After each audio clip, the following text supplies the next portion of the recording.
Rest now. This is Pillowside Night Stories.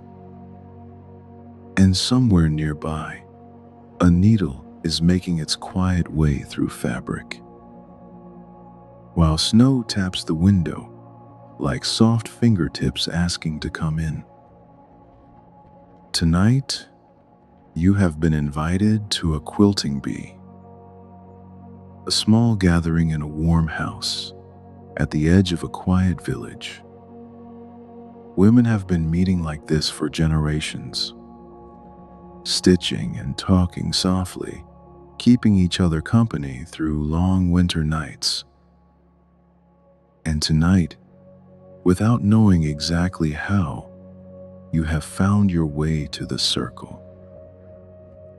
No list tonight, no reminders, no one knocking at the door of your mind. You have carried enough for today. Enough task, enough worry, enough holding everything together for everyone else. But here, in this story, you are the one being looked after.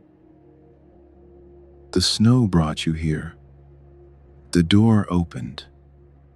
And now you are inside. The first thing you notice is that the cold cannot follow you. The door has closed behind you with a soft thump, and the latch has settled into place with a quiet click. Your gloves, damp from the walk, you set on a small shelf near the wood stove to dry. They will be warm when you need them again, but that will not be for many hours. The smell reaches you next, wood smoke from the fire. Something baking, perhaps cinnamon, perhaps apple. The clean softness of cotton and old quilts that have been loved for decades. And underneath it all, the faint sweetness of dried lavender. You are standing in the front room of a cottage that has been keeping people warm for a very long time. The floorboards creak gently beneath your feet, worn smooth in paths where countless visitors have walked before you. The ceiling is lower than you expected, which makes the room feel closer, safer, like being held in cupped hands. The walls are painted a soft cream color, and on them hang small framed pictures.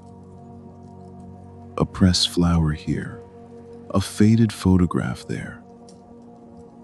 A calendar from a local feed store hangs near the door, though no one seems to have changed it in months. It does not matter. Time moves differently in rooms like this. To your left, a wood stove glows behind its iron door, and you can hear the fire inside. A soft pop, a gentle settling, the sound of heat being made and given freely. To your right, a row of hooks holds coats and scarves in colors that remind you of autumn leaves. Burgundy, moss green, the warm brown of acorns. Your own coat joins them now, hung carefully by hands that are already beginning to warm. And straight ahead, through an archway softened by lamplight, you can see them. 3 women, seated in a loose circle around a low table, covered with fabric and thread. The light comes from the fire and from a lamp with a cream-colored shade that makes everything beneath it look like a painting from another time. One of the women looks up. Her hair is silver, pulled back in a simple twist.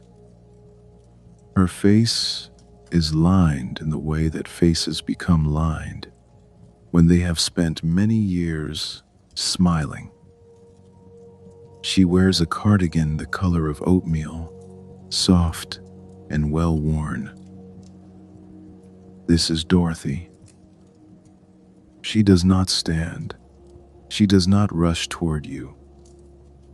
She simply lifts one hand, palm open, and gestures toward an empty chair that has been waiting, it seems, for exactly you. "Come in," she says. Her voice is unhurried, like honey being poured. "We've kept the place warm." You cross the room slowly.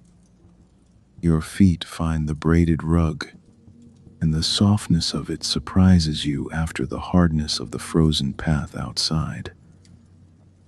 Each step brings you closer to the circle, closer to the fire, closer to a feeling you had almost forgotten existed. The chair is upholstered in fabric the color of moss, faded at the arms where many elbows have rested. You lower yourself into it, and the cushion accepts you without complaint. Your back finds support. Your shoulders, which have been raised against the cold, finally drop. Before you can speak, a cup appears in your hands. Dorothy has passed it to you without you noticing her move. The cup is ceramic, painted with small blue flowers, and it holds cocoa. The real kind, made with milk and thyme. The warmth spreads from your mouth to your chest to your hands. You take another sip. "Let that settle you," Dorothy says. "There's no hurry here." You look around the circle now. Beside Dorothy sits Eleanor, a woman with gray-streaked auburn hair and glasses that catch the firelight. She is threading a needle with the patience of someone who has done this 10,000 times before. Her sweater is a deep burgundy, and there is a thimble on her finger. Across from you is Rose. Her hair is dark with threads of white, and she wears a shawl wrapped around her shoulders. She smiles at you, and the smile says, "I was nervous too, the first time." On the table between you all lies the quilt. It is not finished. Perhaps it will never be truly finished, because quilts like this are always growing, always becoming. But what exists already is beautiful. Squares of fabric in soft greens and creams and the palest pink, arranged in a pattern that looks like something between a garden and a map. Some squares are plain cotton.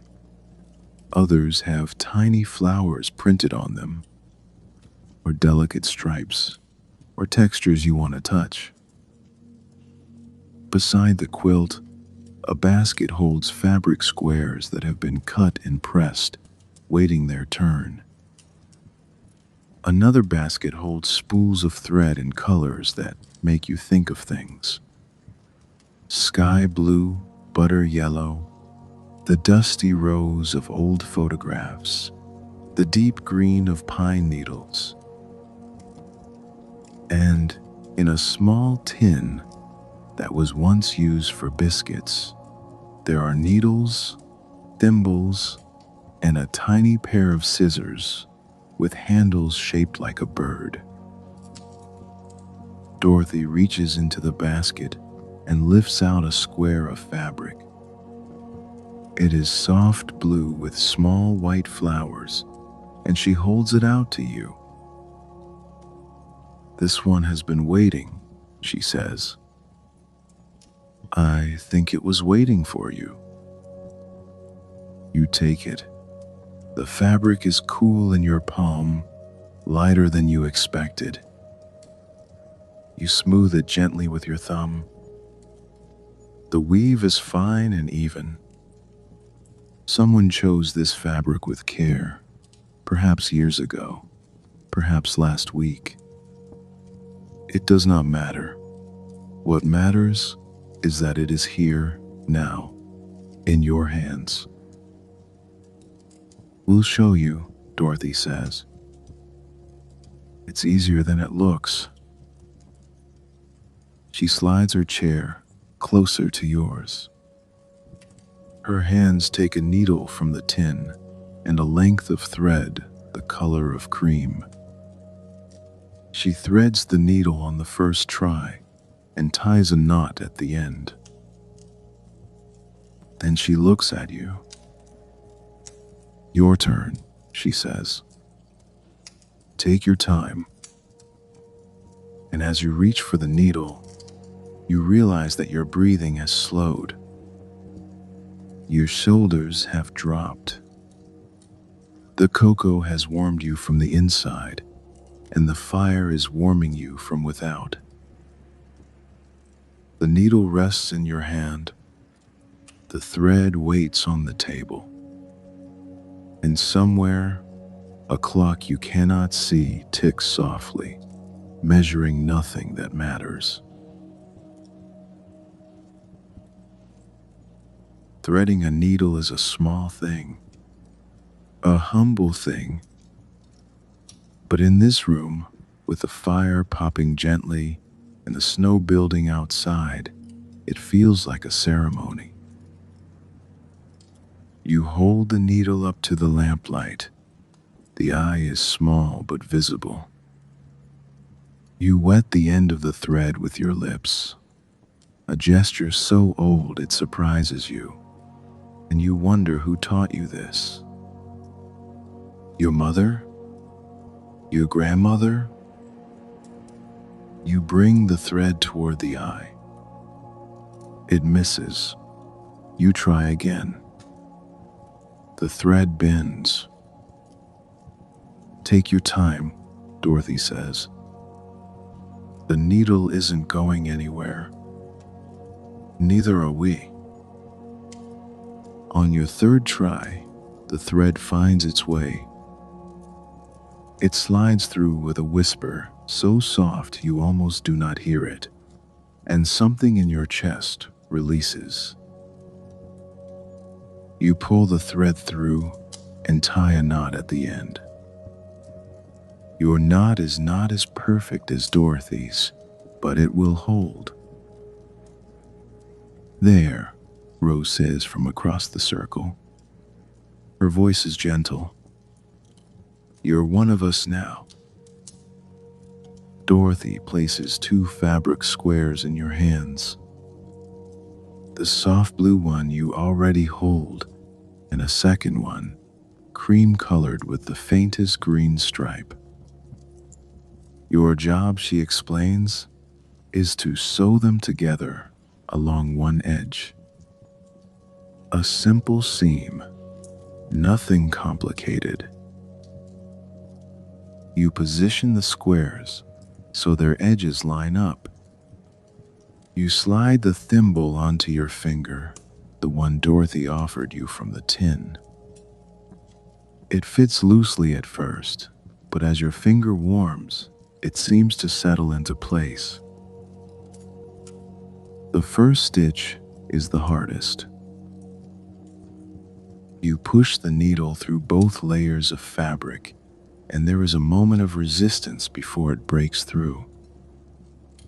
A tiny sound, a soft pop, like a secret being told. You pull the thread, and it follows the needle, leaving behind a single stitch. One stitch. That is all a quilt is, really. One stitch, then another, then another. 1,000 small decisions that become one large act of patience. You make the second stitch. The needle enters the fabric, meets resistance, pushes through. The thread follows. Another small sound, another small victory. stitch, pull, stitch, pull. Your hands begin to remember something they did not know they knew. The rhythm finds you without you looking for it. The fire crackles. The snow taps the glass. Eleanor has been sewing quietly. Now she pauses, holding up the square she has been working on. "This fabric," she says, "belonged to a dress I made when I was 16. The square is pale blue with tiny flowers. A cousin to your fabric. It was the summer of 1965. Eleanor continues. Her voice has a quality you cannot quite name. Something between memory and music.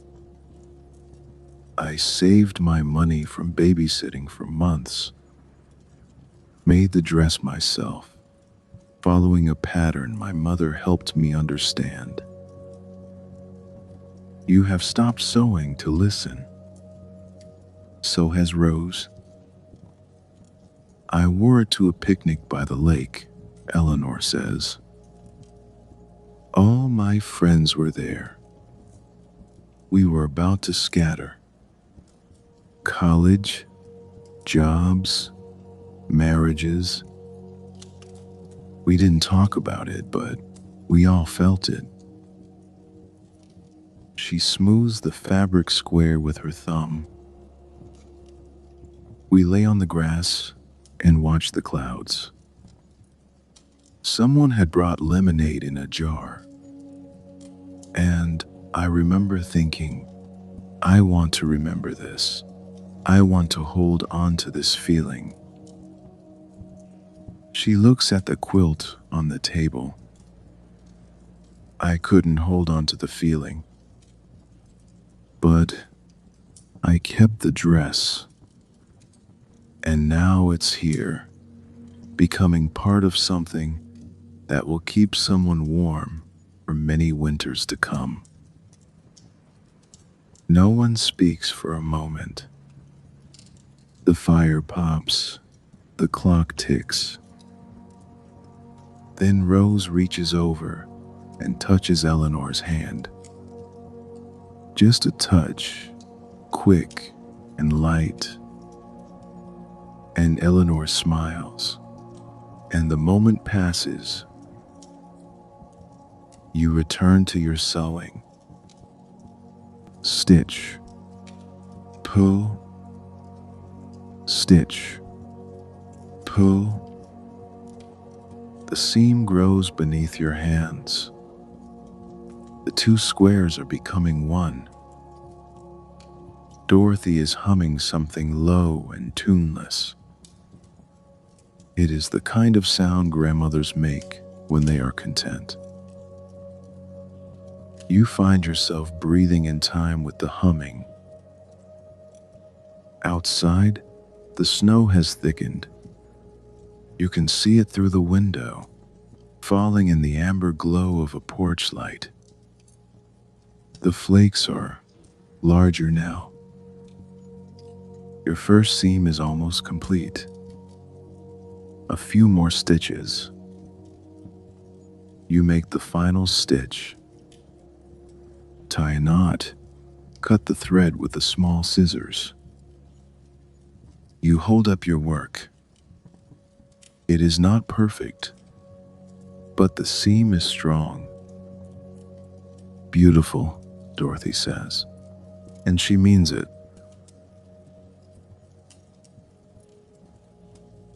The evening has settled into itself, the way a cat settles into a warm lap. Dorothy rises from her chair slowly. She crosses to a small table by the window, where a kettle sits on a warmer, steam rising in lazy curls. "More cocoa?" she asks. already pouring. She moves around the circle, refilling cups. When she reaches you, she pauses. "You're doing well," she says. "Your hands have remembered." You do not know what she means exactly, but you feel it is true. Dorothy returns to her seat. She picks up her own work, a larger section of the quilt. "Rose," she says without looking up, "would you add a log to the fire?" "The cedar one, I think." Rose sets down her sewing and moves to the wood stove. She opens its iron door. The fire pulses with new air. She places a log among the coals. The fire catches it.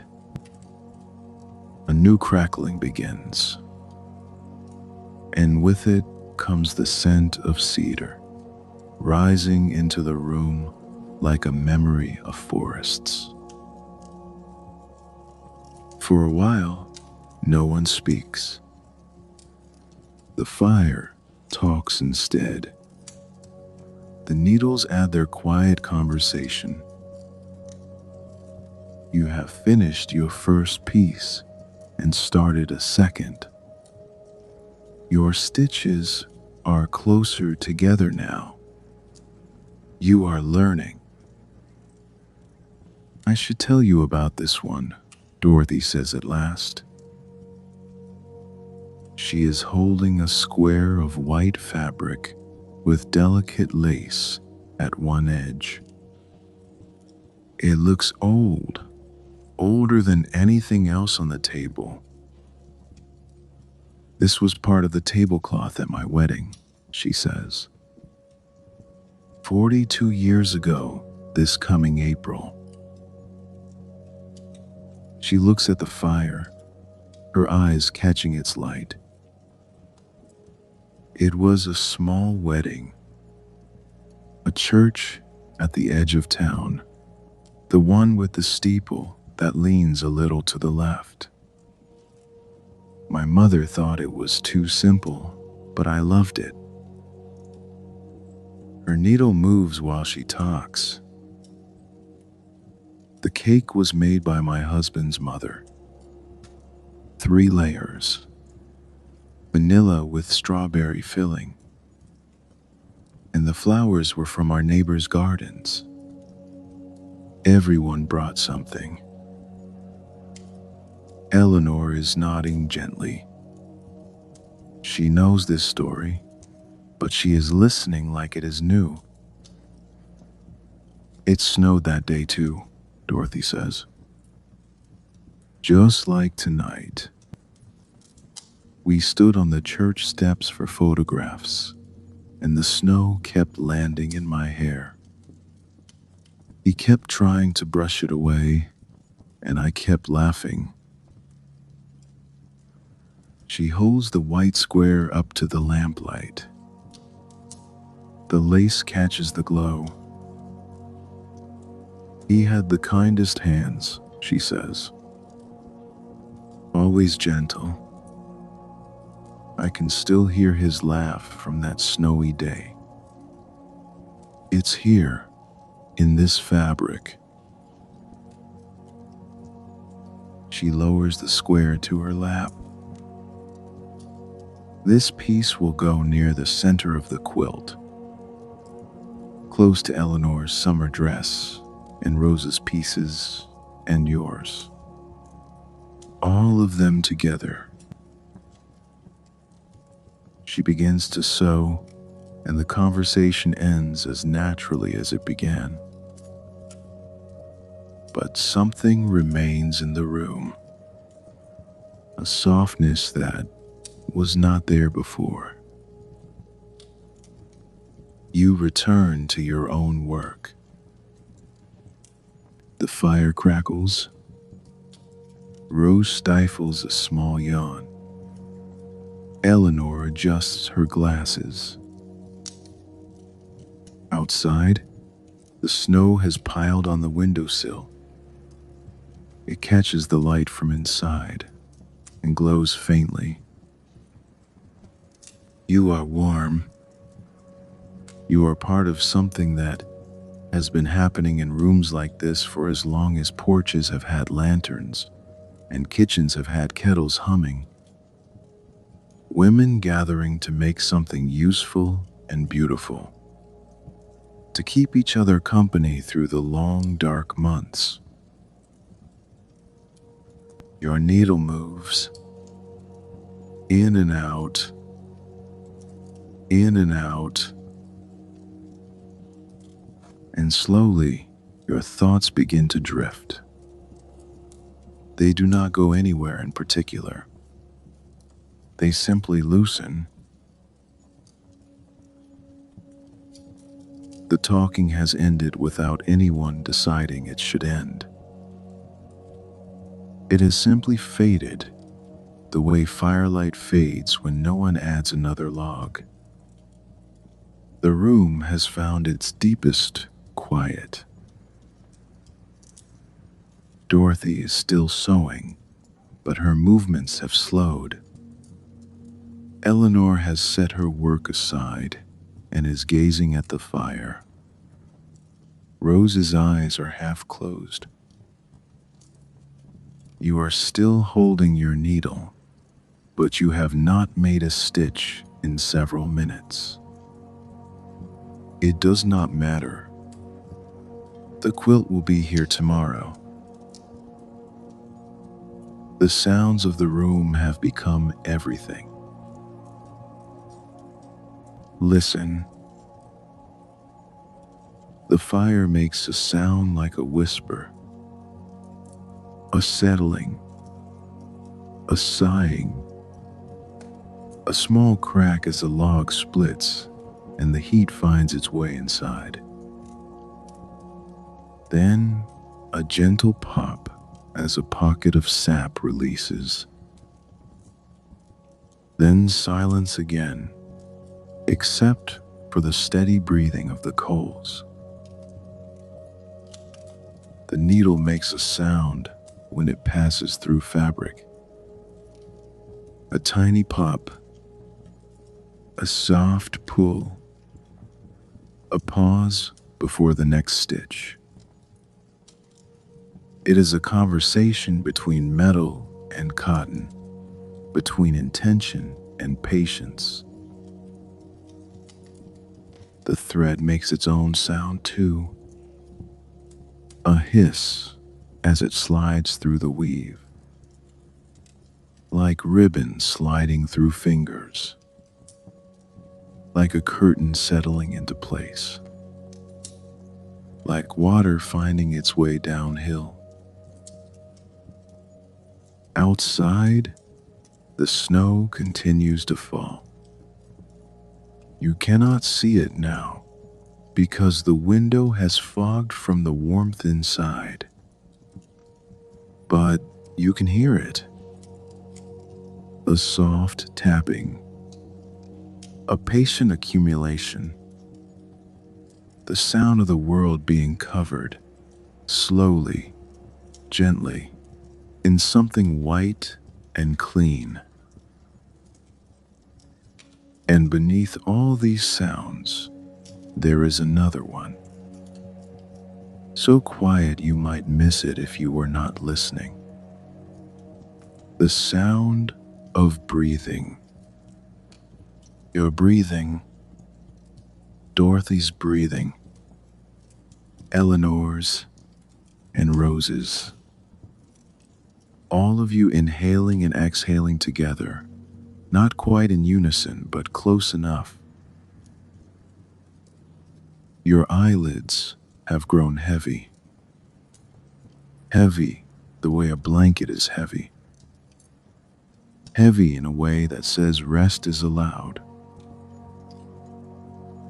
You let them close, just for a moment. Behind your eyelids, the room is still there. You can feel the warmth of the fire on your knees. You can feel the fabric square in your lap. You can feel the chair supporting your back. The sounds continue. Fire, needle, breath, snow. They become a rhythm. Not a song with notes, but something simpler. A pulse. You are part of that now. Your stitches are in the quilt. Your breath is in the room. Dorothy shifts in her chair. A rustle of fabric. A creak of wood. Then silence again. The clock ticks. The ticks do not feel like urgency. They feel like company. The fire settles.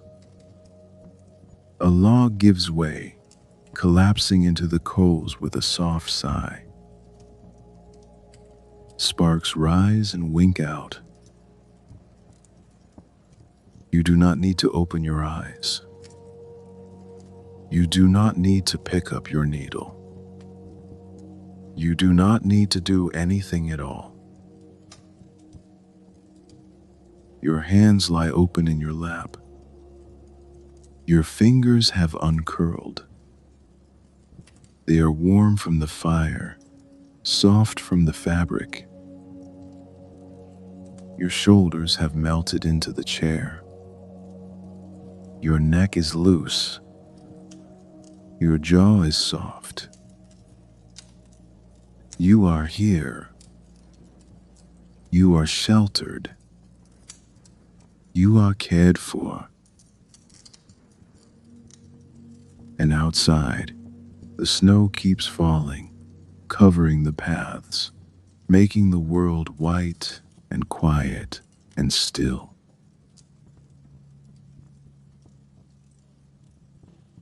Time has passed.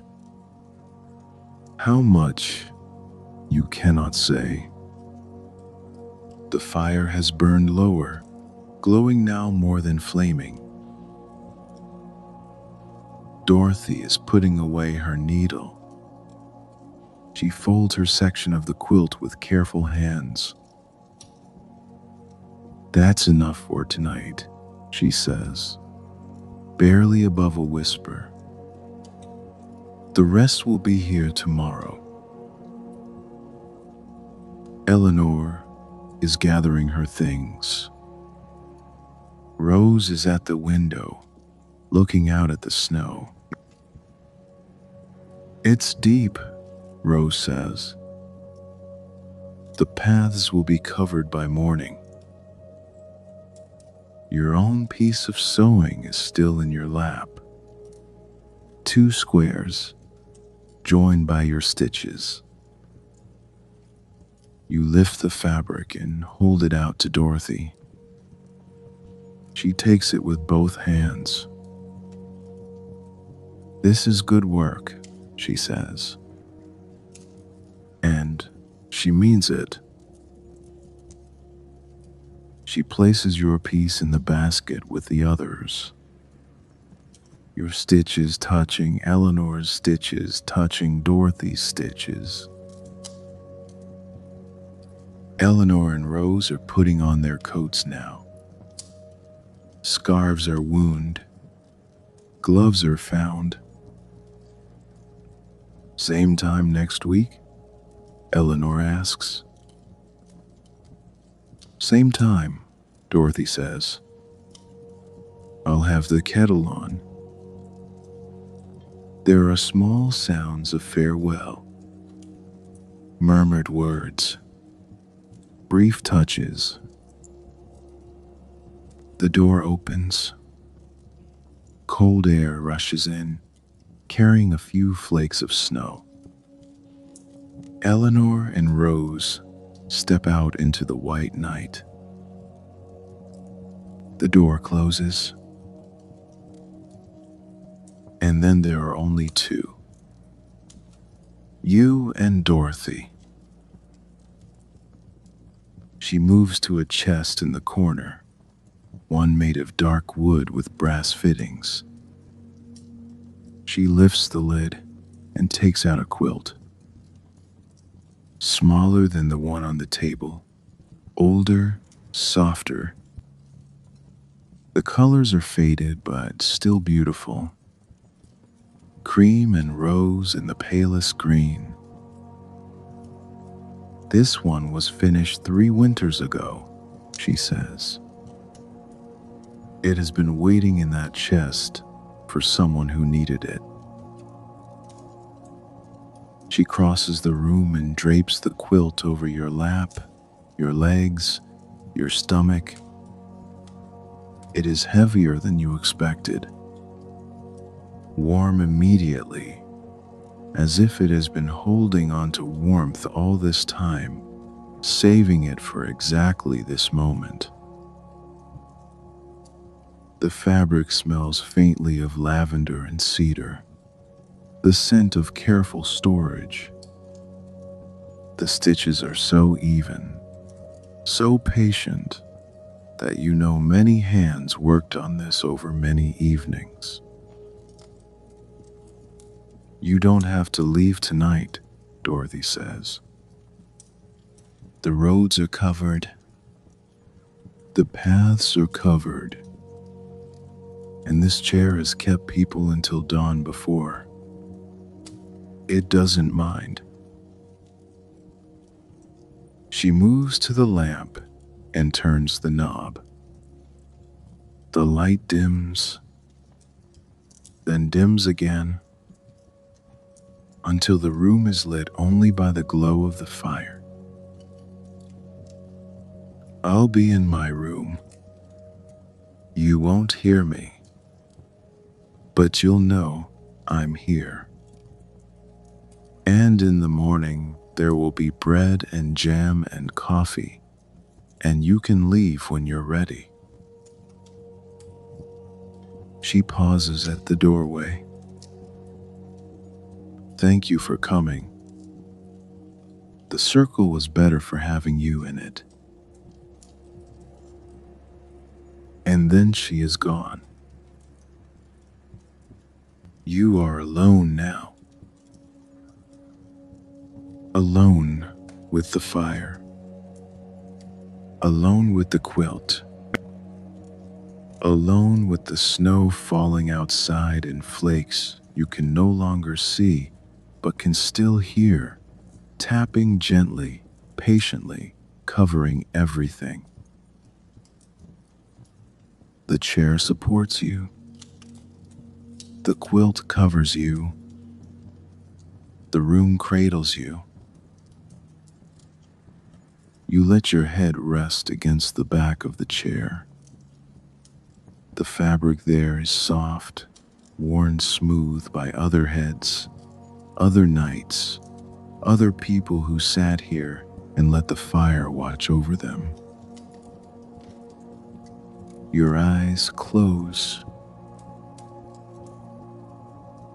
Behind your eyelids, soft fragments drift past. The warmth of the circle, the pale blue fabric with flowers, the white lace from a wedding long ago, and then nothing at all, because your thoughts have stopped being pictures and have become just feelings. Warmth, weight, rest. The quilt lies heavy across your body. Your hands rest on top of it, palms open, fingers loose. There is nothing to grip, nothing to hold, nothing to fix or finish or remember. The fire has burned to embers now. It glows in the darkness, orange and deep, asking nothing, offering only warmth. The snow falls. The cottage settles around you, its old boards creaking once, twice, then going silent. Somewhere in another room, Dorothy has found her own rest.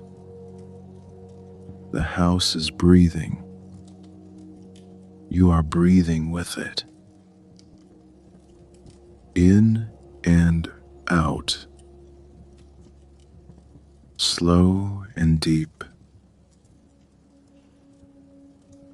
The quilt keeps you warm. The fire watches over you. And the night keeps its gentle watch. As you drift into sleep,